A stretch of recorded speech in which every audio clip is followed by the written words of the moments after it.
সবাই অনেক ভালো ছিল। ওরা শতরূপা ও তার মায়ের সাথে অনেক ভালো আচরণ করত।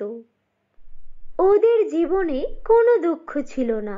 শতরূপা বড় স্কুলে পড়াশোনা করত।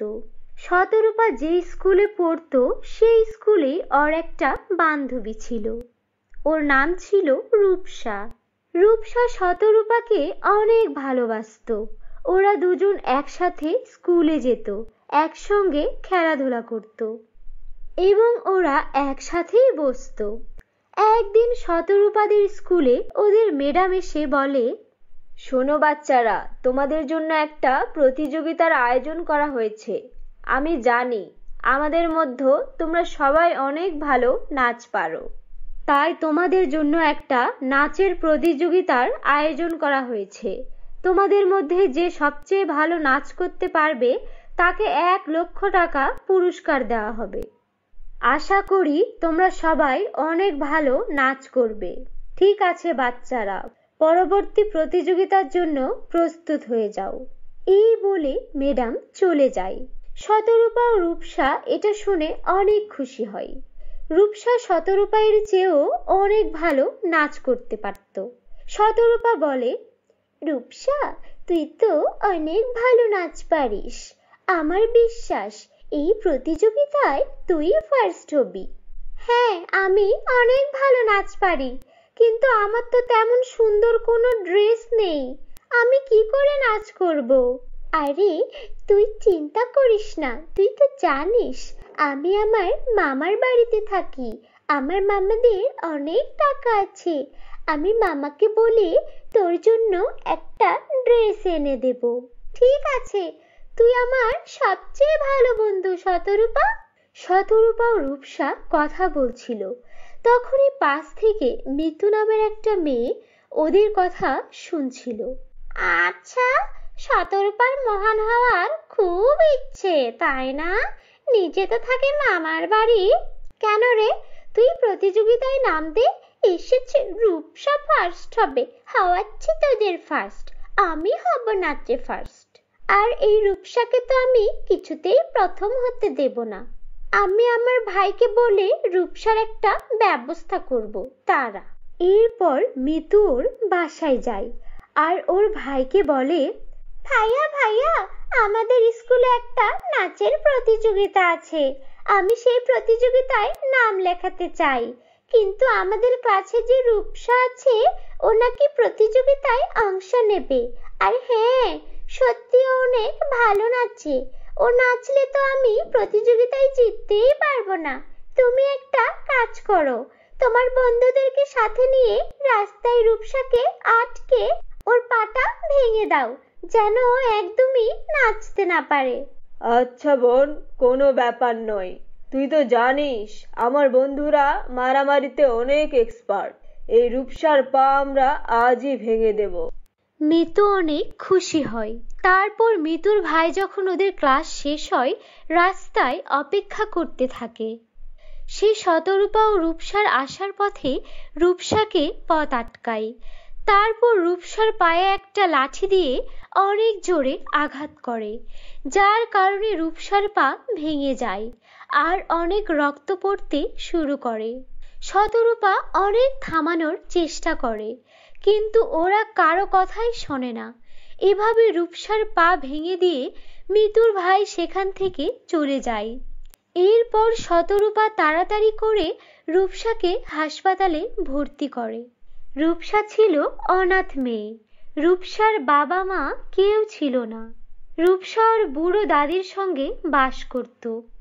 এই খবর পেয়ে ওই বৃদ্ধ দাদি চলে আসে। আরে আমার নাতনিটার এই অবস্থা কি করে হলো? এবার এই পা নিয়ে মেয়েটা কি করবে? দাদি, আমি অনেক চেষ্টা করেছি রূপসাকে বাঁচানোর, কিন্তু কোথা থেকে কতগুলো ছেলে এসে রূপসার পা ভেঙে দিয়ে গেছে। আমি ওকে বাঁচাতে পারিনি। কি আর করবে, মেয়েটারও পুরা কপাল। বাবা মা কেউ নেই, আমি মানুষের বাড়িতে কাজ করে আমাদের সংসার চালাই। এই পা ভাঙা মেয়েকে আমি এখন কিভাবে দেখে রাখবো? দিদি, আপনি চিন্তা করবেন না, আমি আমার মামা বাড়িতে কথা বলে ওর চিকিৎসার ব্যবস্থা করব। এরপর শতরূপা ওর বাসায় চলে আসে আর ওর মাকে রূপসার সম্পর্কে সবকিছু খুলে বলে। মা, জানো আমার বান্ধবী রূপসাকে কতগুলো ছেলে এসে ওর পা ভেঙে দিয়ে গেছে। এখন রূপসা বেচারি তো উঠে দাঁড়াতেও পারে না। ওর চিকিৎসার জন্য কিছু টাকার প্রয়োজন। তুমি মামাদের বলো না কিছু টাকা দিতে, যেন ওর চিকিৎসাটা হয়ে যায়। ঠিক আছে, আমি তোর মামাকে বলবো যেন রূপসার চিকিৎসার জন্য টাকা দিয়ে দেয়। কিন্তু মা, চিকিৎসা হলেও তো ওর সামনে একটা প্রতিযোগিতা আছে, নাচের প্রতিযোগিতা। তুমি তো জানো ওদের পরিবারের অবস্থা কত খারাপ। এই প্রতিযোগিতায়ও জিততে পারলে 1,00,000 টাকা পুরস্কার পেত, কিন্তু ও তো এখন নাচতেই পারবে না। মা, আমার মেয়েটা কত লক্ষ্মী, নিজের বান্ধবীর জন্য কেউ এত করে। আর তুমিও তো ভালো নাচ করতে পারো, তুমি প্রতিযোগিতায় অংশ নিচ্ছ না কেন? না মা, রূপসাদের টাকার খুব প্রয়োজন। আমাদের তো মামারা সাহায্য করে, কিন্তু আমি চাই রূপসাই যেন এই প্রতিযোগিতায় প্রথম হয়। ঠিক আছে, তোমার মন যেহেতু এত বড়, আমি তোমাকে একটা উপায় বলি। আমাদের গ্রামের পিছনে একটা কালো জঙ্গল আছে। আমি ছোটবেলায় সেই জঙ্গলে খেলা করতাম। সেখানে একটি পরী থাকে। সেই পরীর সোনা ও রূপার লিপস্টিকের নদী আছে। ওই লিপস্টিক যে লাগায় তার মনের ইচ্ছা পূরণ হয়ে যায়। তুমি এক কাজ করো, সেই জঙ্গলে চলে যাও। ওই পরী একমাত্র যাদের মন সুন্দর আর যারা অন্যর উপকার করতে চায় তাদেরকেই সাহায্য করে। ঠিক আছে মা, তোমাকে অনেক ধন্যবাদ। আমি এখনই যাচ্ছি ওই সোনা রূপার নদীর লিপস্টিকের পরীর কাছে। এরপর শতরূপা বেরিয়ে পড়ে সেই জঙ্গলের খোঁজে এবং সে কালো জঙ্গলে পৌঁছেও যায়। তারপর যখনই পথ চলতে শুরু করে, শতরূপা দেখতে পায় সেখানে একটা সোনার আর একটি রূপার জাদুর লিপস্টিকের নদী রয়েছে। আরে, এই তো সোনা রূপার লিপস্টিকের নদী। পরী, আপনি কোথায়? আপনাকে আমার খুব প্রয়োজন। তখন সেখানে একটি পরী প্রকট হয়। এসো শতরূপা, তোমার অপেক্ষাই করছিলাম। তোমার মা আমাকে স্মরণ করেছিল আর বলেছিল তুমি এখানে অবশ্যই আসবে। আমি জানি তোমার মন অনেক সুন্দর। এই নাও সোনা ও রূপার জাদুর লিপস্টিক। এই লিপস্টিক তুমি তোমার ঠোঁটে পরে তোমার যা মনের ইচ্ছা তাই বলো। এরপর শতরূপা সেই সোনা রূপার লিপস্টিক নিয়ে রূপসা যে হাসপাতালে ভর্তি আছে সেখানে চলে যায়। রূপসা এদিকে হাসপাতালের বিছানায় শুয়ে কান্না করছিল। শতরূপাকে দেখে রূপসা বলে, শতরূপা, আমার সব শেষ হয়ে গেল। ভেবেছিলাম এই প্রতিযোগিতায় 1,00,000 টাকা পাবো, তাহলে আমার আর আমার দাদির জন্য জীবনটা একটু সহজ হতো, কিন্তু এখন তো কিছুই হবে না। কে বলেছে কিছু হবে না? দেখ আমি তোর জন্য কি এনেছি। শতরূপা সেই সোনা ও রূপার লিপস্টিকটা রূপসাকে দেখায়। আর যখনই ও সোনা ও রূপার লিপস্টিকটা ঠোঁটে লাগায়, তখনই রূপসা বলে, জাদুর সোনা রূপার লিপস্টিক, আমার বান্ধবী রূপার পাটা একদম ঠিক করে দাও। তো এতটুকু করতেই রূপার পা একদমই ঠিক হয়ে যায়। এরপর শতরূপা বলে, জাদুর সোনা রূপার লিপস্টিক, আমার বান্ধবীর জন্য একটা সুন্দর লেহেঙ্গা প্রকট করো। এটুকু বলতেই শতরূপার সামনে একটা সোনার লেহেঙ্গা প্রকট হয়। এসব দেখে রূপসা একদমই অবাক হয়ে যায়। তখন শতরূপা সব ঘটনা খুলে বলে। সব শুনে রূপসা শতরূপাকে অনেক ধন্যবাদ দেয়। পরবর্তী দিন নাচের প্রতিযোগিতায় সেখানে মিতু নাচ করতে আসে এবং সে নিজের মতো নাচ করে। কিন্তু যখন রূপসা এসে নাচের প্রতিযোগিতায় নাচ করতে থাকে, ওর নাচ দেখে সবাই মুগ্ধ হয়ে যায় আর বিচারক রূপসাকে নাচের প্রতিযোগিতায় প্রথম ঘোষণা করে। আর সেই প্রতিযোগিতায় জয়ী হওয়ার জন্য রূপসাকে 1 লাখ টাকা পুরস্কার দেয়। রূপসা শতরূপাকে আর সেই পরীকে মন থেকে ধন্যবাদ জানায়। রূপসা ও শতরূপা দুই বান্ধবী সারা জীবন মিলেমিশে জীবন কাটাতে থাকে। তো বন্ধুরা, কেমন লাগলো তোমাদের আজকের এই গল্পটি? কমেন্ট করে জানিয়ে দিও। ভালো লাগলে লাইক করে দিও। আর তোমরা যদি আমাদের চ্যানেলে নতুন হয়ে থাকো, আমাদের চ্যানেলটিকে সাবস্ক্রাইব করে বেল আইকন অন করে দিও। ধন্যবাদ দিচ্ছিল। হঠাৎ করে একটা বৃদ্ধা মহিলা কান্না করতে করতে তাদের কাছে আসে এবং বলে, আমাকে সাহায্য করো, আজকে আমার মেয়ের বিয়ে, আর ওর বিয়ের জন্য খরচ করার মতো আমার কাছে কোনো টাকা পয়সা নেই। আমি খুব আশা নিয়ে তোমাদের দুজনের কাছে এসেছি, তোমরা কি আমাকে সাহায্য করবে? মহিলাটির অসহায়ের মতো কান্না দেখে তাদের দু বোনের মন সহজেই গলে যায় এবং তারা দুজন সেই মহিলাকে সাহায্য করার জন্য রাজি হয়ে যায়। এরপরে তারা দুজনেই সেই মহিলার সঙ্গে মহিলার বাড়িতে পৌঁছে যায়। পরী বলে, তুমি চিন্তা করো না, বিয়ের জন্য যা যা লাগে আমি সবকিছু রেডি করে দিচ্ছি। এরপর সেই পরী নিজের জাদুর লাঠি ঘোরায় এবং সেই বাড়ির সামনে অনেক সুন্দর একটা বিয়ের আসর তৈরি করে দেয়। তুমি তোমার মেয়েকে বাইরে ডাকো, আমি আমার জাদু শক্তি দ্বারা ওকে বিয়ের সাজ করে দেব এবং অনেক গহনা দিব। আমার মেয়ে ঘরের ভিতরে আছে, তোমরা দুজন ঘরের ভিতরে গিয়ে আমার মেয়েকে অনেক সুন্দরভাবে রেডি করে দাও। এমনটা শোনার পর তারা দুই পরিবোন সেই ঘরের মধ্যে যায়। কিন্তু ঘরের মধ্যে যেতে না যেতেই হঠাৎ করে তাদের উপরে অনেক বড় একটা খাঁচা এসে পড়ে আর সঙ্গে সঙ্গে তাদের শরীর একটা দড়ি দিয়ে বাঁধা পড়ে যায়। কিছুক্ষণ পর সেই মহিলা আসে আর চোখের পলকে তার রূপ পরিবর্তন হয়ে যায়।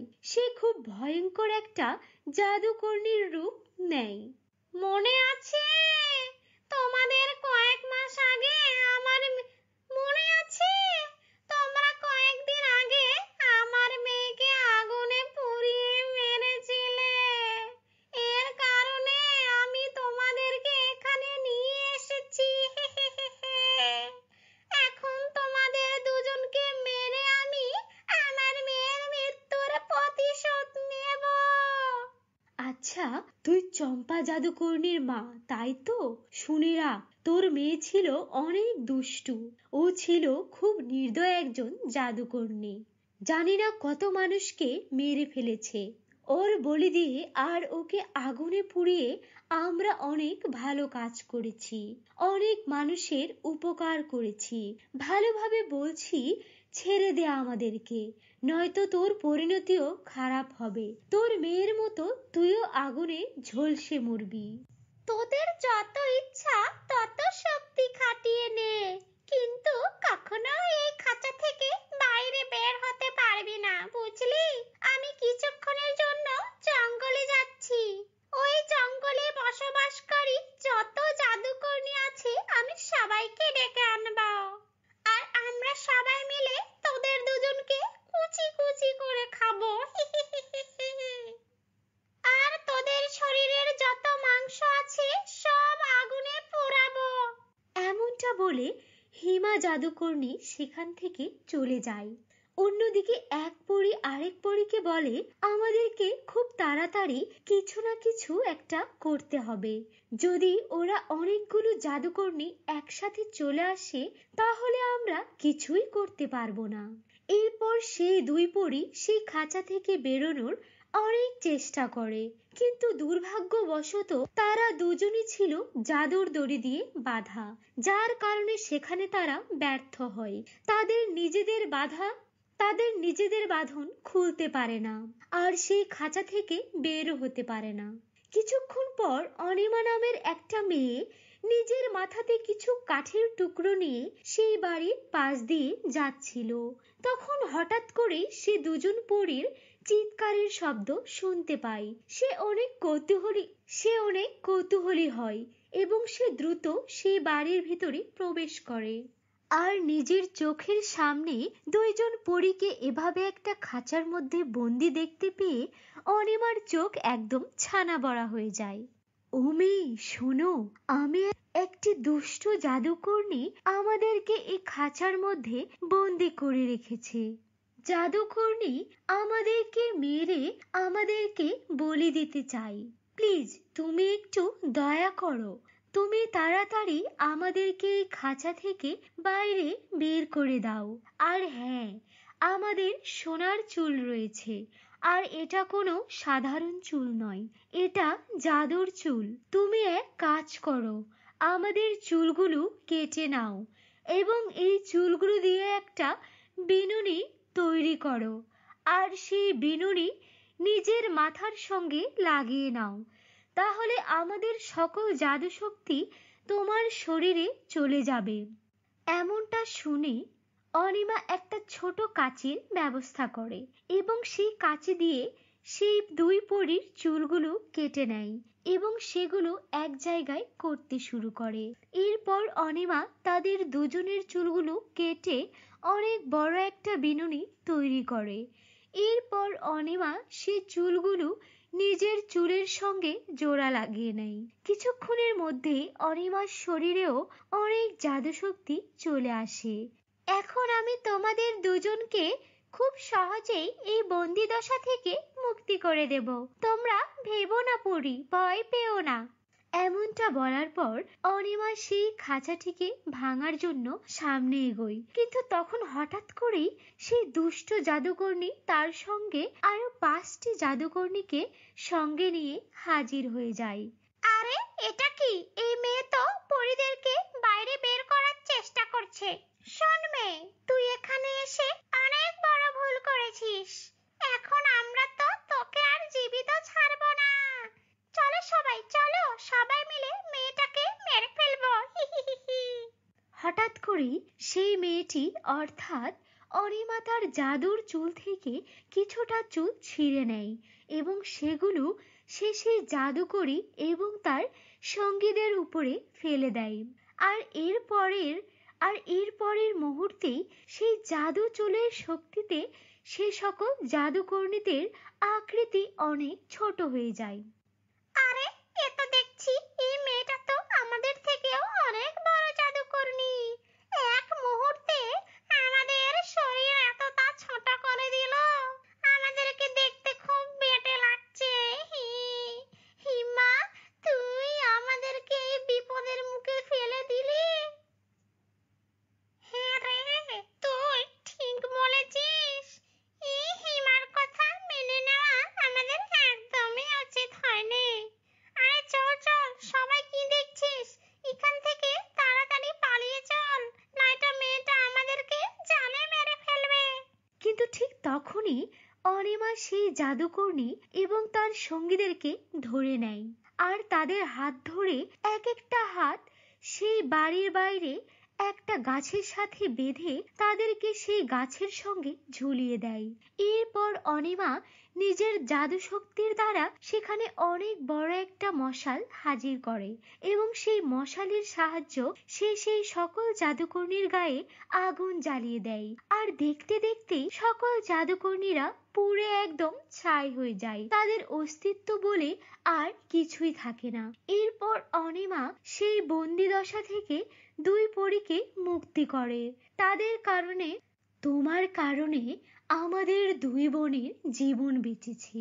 এর কারণে এই জাদুর বিনুনিটা তুমি উপহার স্বরূপ আমাদের পক্ষ থেকে তোমার কাছে রেখে দাও, আর আমাদের মাথাতে আবার নতুন চুল গজিয়ে যাবে।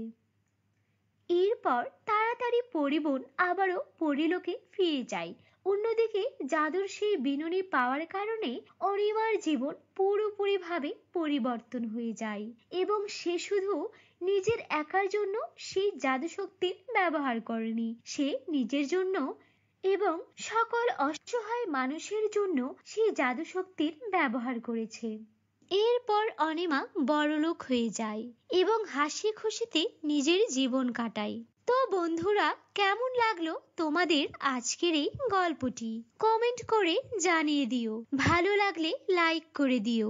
আর তোমরা যদি আমাদের চ্যানেলে নতুন হয়ে থাকো, আমাদের চ্যানেলটিকে সাবস্ক্রাইব করে বেল আইকন অন করে দিও। ধন্যবাদ। ডাল কেনার টাকাও নেই। এবার হতাশ হয়ে দুজনেই ঘুমোতে যায়। আর কমলা বলে ওঠে, জানো, আমি মাঝে মধ্যে ভাবি আমাদের যদি একটা টাকার গাছ থাকতো তাহলে কতই না ভালো হতো বলো।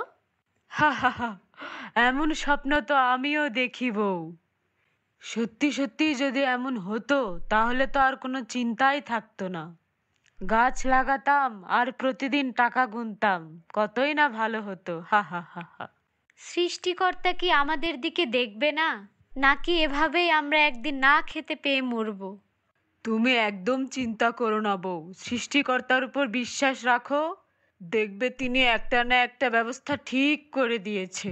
এবার নাও দেখি, এত চিন্তা না করে ঘুমিয়ে পড়ো। তখন রাত 3টে কি 4টে। হঠাৎ কমলা তার স্বপ্নে দেখে, মা কমলা, আমি তোর উঠোনে এই চারা গাছটা পুঁতে দিলাম। এটা যেমন তেমন গাছ নয়, এটা হলো টাকার গাছ। এই গাছে এক বালতি পানি ঢাললে এটি একটি বড় গাছে পরিণত হবে। এর ডালে ডালে ফলবে শুধু টাকা আর টাকা। তবে হ্যাঁ, একটা কথা মনে রাখিস, এই গাছ নিয়ে গিয়ে নিজের উঠানে লাগাই, তবে সে চিরদিনের জন্য অন্ধ হয়ে যাবে। এ কি দেখছি আমি? এ তো সত্যিকারের একটা উঠানে চারা গাছ। আমি তো নিজের চোখকে বিশ্বাস করতে পারছি না। কই গো, শোনো গো, এদিকে এসো। এরপর কমলা করিমকে তার স্বপ্নের কথা সব কিছু খুলে বলে। বউ, তুমি আর দেরি করো না, যাও যাও, এখনই এক বালতি পানি এনে গাছের গোড়ায় ঢালো। আমাদের সুখের দিন আসতে আর বেশি দেরি নেই বউ। তৎক্ষণাৎ কমলা গিয়ে এক বালতি পানি আনে আর গাছের গোড়ায় ঢালতেই গাছটি একটি প্রকট আকার ধারণ করে। এ কি, আমি স্বপ্ন দেখছি না তো? এ তো দেখি টাকার গাছ। হ্যাঁ বউ, হ্যাঁ, এ কোনো স্বপ্ন নয়। এ দেখো দেখো, টাকা কেমন গড়িয়ে গড়িয়ে পড়ছে। আমাদের আর কোনো কষ্ট থাকবে না। হ্যাঁ গো, তুমি ঠিক বলেছ, আমাদের আর কোনো কষ্ট থাকবে না। এ তো টাকার বৃষ্টি পড়ছে গো, টাকার বৃষ্টি। স্বপ্ন যে এভাবে সত্যি হয়ে যায় এ আমি ভাবতেও পারিনি। হ্যাঁ, এই টাকাগুলো কুড়িয়ে তাড়াতাড়ি ঘরে যাই, চলো। বলছি কি মহারানী, তাড়াতাড়ি ঘর থেকে বের হও দেখি। আজ হয় আমার টাকাগুলো দেবে, না হয় একটা হেস্তনেস্ত করেই ছাড়বো। হ্যাঁ, এই বলে দিলাম। রমলা ভাবি যে, এসো এসো, বসো। আমি বসতে আসিনি, আমি আমার পাওনা টাকাগুলো সব নিতে এসেছি। এই নাও ভাবি, তোমার সব টাকা নিয়ে যাও। আহা, কি বলছো? পুরো টাকা দিয়েছো? হ্যাঁ গো ভাবি, একদম সুদ সমেত। কই গো বউ, বাজারের ব্যাগটা দাও দেখি, ভালো মন্দ কিছু বাজার করে আনি। হ্যাঁ গো হ্যাঁ, দাঁড়াও দিচ্ছি। আস্তে আস্তে কামাল ও কমলা তাদের সকল শখগুলো পূরণ করতে থাকে। এমনকি তারা একটি বড় বাড়ির পাশাপাশি একটা গাড়িও কিনে ফেলে। গ্রামে তাদের এই কৃতিত্বের কথা ছড়িয়ে পড়ে। এমনকি তারা প্রতি সপ্তাহে গ্রামের যত গরিব দুঃখী মানুষ আছে সবাইকে কিছু না কিছু দিয়ে সাহায্য করে। তাদের কাছ থেকে কেউ খালি হাতে ফেরে না। এভাবে তাদের দিন ভালোই কাটছিল। কিন্তু হঠাৎ একদিন, না না, আমাকে জানতেই হবে কমলার এত পরিবর্তন কিভাবে হলো। কিছুদিন আগে আমার ধারের টাকায় মেটাতে পারছিল না, আর এখন দেখি পুরো গ্রাম শুদ্ধ মানুষকে খাওয়াচ্ছে, পড়াচ্ছে। না, আমাকে জানতেই হবে। এভাবে আড়াল থেকে লুকিয়ে লুকিয়ে রমলা দেখে তাদের মস্ত বড় এই টাকার গাছ। ওমা ওমা, এ দেখি টাকার গাছ। না, এই টাকার গাছ আমাকে যেভাবেই হোক হাতিয়ে নিতেই হবে। দাঁড়াও, তোমাদের বড়লোক হওয়া আমি বের করছি। এই বলেই করিম ও কমলা ঘরে চলে গেলেই রমলা চারা গাছটি নিয়ে চলে যায়। আর চারা গাছটি এনে তার উঠানে লাগানোর সাথে সাথেই, ওমা ওমা, এ কি হলো? আমি যে চোখে কিছু দেখতে পাচ্ছি না। হায় হায় হায়, আমার এ কি হলো? আমাকে বাঁচাও সৃষ্টিকর্তা। বুঝেছি, এ সবই ওই টাকার গাছের জন্য। তার চিৎকার চেঁচামেচিতে গ্রামের সব লোকজন এক জায়গায় হয়। হায় হায় হায়, আমার এ কি সর্বনাশ হলো! সেখানে করিম ও কমলাও ছুটে আসে। এ কি ভাবি, এ তো দেখি আমাদের চারা গাছ। তুমি এটা কোথায় পেলে? আর বলো না, আমি লোভের যন্ত্রণায় তোমাদের এই টাকার গাছটা চুরি করে এনেছিলাম, আর সৃষ্টিকর্তা আমাকে তার ফলস্বরূপ অন্ধ বানিয়ে দিয়েছে। আমাকে মাফ করে দাও, আমি আর কোনোদিন লোভ করব না। কিন্তু আমরা তোমাকে মাফ করে দিলেও এটা তোমার কর্মেরই ফল। তোমাকে সারা জীবন এই ফল ভোগ করতে হবে। আজ তুমি যদি লোভ না করতে, তাহলে অন্তত তুমি হয়তো এই পৃথিবীটা দেখতে পারতে। এরপর রমলার দিন কাটতে থাকে খুবই কষ্টের সাথে, আর করিম ও কমলার দিন কাটতে থাকে হাসি খুশিতে।